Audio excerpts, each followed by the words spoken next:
Assalamualaikum warahmatullahi wabarakatuh dan selamat siang pada semua pelajar. Maka hari ini kita akan sambung untuk bab 9, topik 9.1.1, laju sebagai satu kadar, dan 9.1.2, laju seragam dan laju tak seragam. Jom. Okey, pelajar-pelajar boleh lihat buku teks muka surat 170. Tajuk adalah laju sebagai suatu kadar. Jika dilihat pada gambar ini terdapat dua gambar, iaitu satu gambar di belakang bas, satu lagi gambar di belakang lori. Para pelajar boleh nampak di belakang bas dan lori terdapat tanda had laju 80, ini pun sama 80. So ini sebenarnya adalah had laju yang ditetapkan oleh kerajaan kepada pemandu di luar sana. Okey, dekat sini pelajar perlu tahu formula untuk laju adalah jarak dibahagi dengan masa. Okey, antara T yang pelajar perlu ingat adalah bentuk segitiga, okey, iaitu JLM. Okey, J merujuk pada jarak, L merujuk pada laju dan M merujuk pada masa.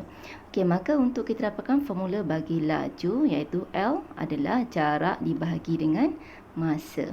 Okey, dan untuk masa adalah jarak dibahagi dengan laju, dan untuk jarak ialah laju didarabkan dengan masa. Para pelajar kena ingat formula ini, formula segitiga JLM.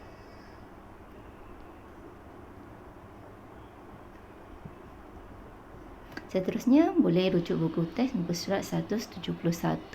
Contoh 1, soalannya. Aida berjalan ke kedai yang jaraknya 100 meter selama 5 minit. Okey, hitung lajunya. Okey, dekat sini diberi pada soalan jarak 100 meter dan masa 5 minit. Maka para perlu kira laju. Okey, apa formula laju? Okey, anda sudah tahu tadi, laju ialah jarak dibahagi masa, dan masukkan saja nilai jarak ialah 100 dibahagi masa adalah 5 minit. Maka tekan kalkulator 100 dibahagi dengan 5, dapat jawapannya 20 meter per minit. Maka Aida berjalan sejauh 20 meter setiap 1 minit. Okey, itu ialah untuk contoh 1. Okey, contoh 2, buku teks muka surat 171. Soalannya, Khairul Hafiz dan Badrul Hisham ialah pelari pecut muda negara. Semasa latihan acara 100 meter, Khairul Hafiz menamatkan larian dalam masa 10.18 saat. Okey, manakala Badrul Hisham menamatkan larian dalam masa 10.25 saat. Hitung laju larian Khairul Hafiz dan Badrul Hisham.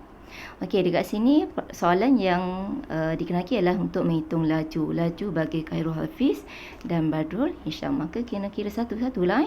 Okey, so untuk formula laju sama macam tadi, laju ialah jarak dibagi dengan masa. Okey, kita kira untuk Khairul Hafiz dahulu. Okey, maka jarak yang diberi dekat sini adalah 100 meter. So 100 dibagi dengan masa yang diberi adalah 10.18 saat. Maka dapat jawapannya 9.82 meter per saat. Okey, itu untuk laju larian Khairul Hafiz. Okey, untuk laju Badrul Hisham, jarak dia diberi sini berapa? Okey, jarak dia sama juga 100 meter diberi. Kemudian masanya adalah 10.25 saat. Maka mudah saja 100 dibahagi dengan 10.25 saat. Maka dapat jawapan 9.76 meter per saat. Seterusnya, okey, lihat buku teks muka surat 172 bagi tajuk 9.1.2, laju seragam dan laju tak seragam. Okey, dekat sini terdapat dua gambar, iaitu guli A dan guli B. Okey, kita nak tahu sama ada mana satu guli yang seragam dan tak seragam. Okey, jika dilihat pada graf jarak masa bagi guli A, kita boleh lihat sini pada masa saat 1 saat lajunya jaraknya adalah 2, dan pada masa 2 saat jaraknya adalah 4, pada masa 3 saat jaraknya ialah 6, dan pada masa 4 saat jaraknya adalah 8. Maka boleh nampak di sini perubahan dia adalah sama. Okey, di sini cikgu terangkan. Jarak di sini adalah 2, sini pun 2, sini 2, sini pun 2. Okey, perubahan lajunya. Kemudian dekat pada guli B, okey, kita lihat pada graf jarak masa bagi guli B. Okey, pada masa 1 saat jaraknya 2, pada 2 saat jaraknya 4, pada masa 3 saat jaraknya pada masa 3 jaraknya ialah 5, pada masa 4 saat jaraknya adalah 8. Okey, boleh nampak dekat sini perubahan dia tidak seragam. Okey, maka boleh baca punya huraian di sini. Guli A bergerak dengan perubahan jarak yang sama, maka guli A bergerak dengan laju seragam. Dan untuk guli B, penerangan adalah guli B bergerak dengan perubahan jarak yang berbeza, maka guli B bergerak dengan laju tak seragam. Okey, itu untuk guli A dan guli B. Seterusnya, okey, lihat buku teks muka surat 172 bagi contoh 3. Soalannya, Farid memandu sebuah trailer sejauh 170 km dalam masa 2 jam yang pertama dan 190 km dalam 4 jam berikutnya. Adakah Farid memandu trailernya dengan laju seragam? Okey, jelaskan jawapan anda. Okey, maka penyampaian pelajar perlu kira laju yang pertama dahulu, laju 2 jam yang pertama dahulu. Okey, diberi pada soalan. Mula-mula bergerak sejauh 170 km dalam masa 2 jam. Maka kena kira dahulu 2 jam yang pertama. Kelajuannya adalah formulanya jarak dibagi dengan masa. Okey, jarak dibagi dengan masa.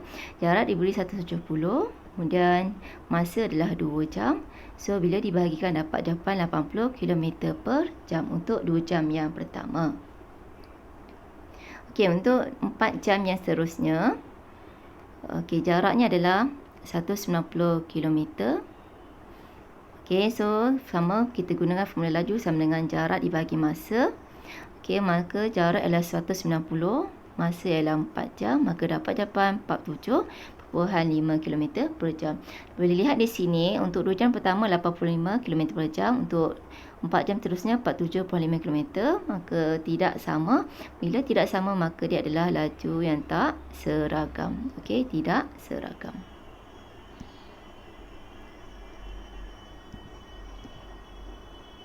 Okey, kemudian contoh 4, muka surat 173, soalannya, Encik Mahesh memukul bola golf dari tiang P ke tiang S. Okey, tiang P terus pergi ke tiang S, melalui tiang Q dan tiang R. So, ada 4 tiang. Adakah kelajuan bola golf itu mempunyai laju seragam? Jelaskan jawapan anda. Okey, so maka dekat sini pelajar perlu kira satu persatu. Kelajuan bola golf. Okey, untuk P ke Q. Okey, kita gunakan formula laju ialah jarak dibagi dengan masa. Okey, so untuk P ke Q, jarak dia adalah 40. So, kita bagi dengan 2, dapat jawapan adalah 20. Okey, untuk Q ke R. Okey, sama juga, dia adalah 70 jaraknya. Bagi dengan masa 3.5. So, dapat jawapannya 20. Dan untuk R ke S, lajunya adalah 60 dibagi dengan 3, maka dapat jawapan 20.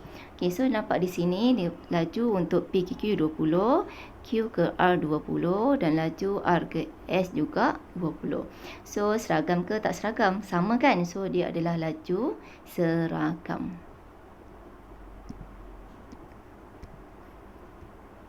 Okey, sama dengan penerangan yang cikgu berikan tadi. So, dia adalah laju seragam. So, itu saja untuk setakat ini. Okey, semoga jumpa lagi. Assalamualaikum.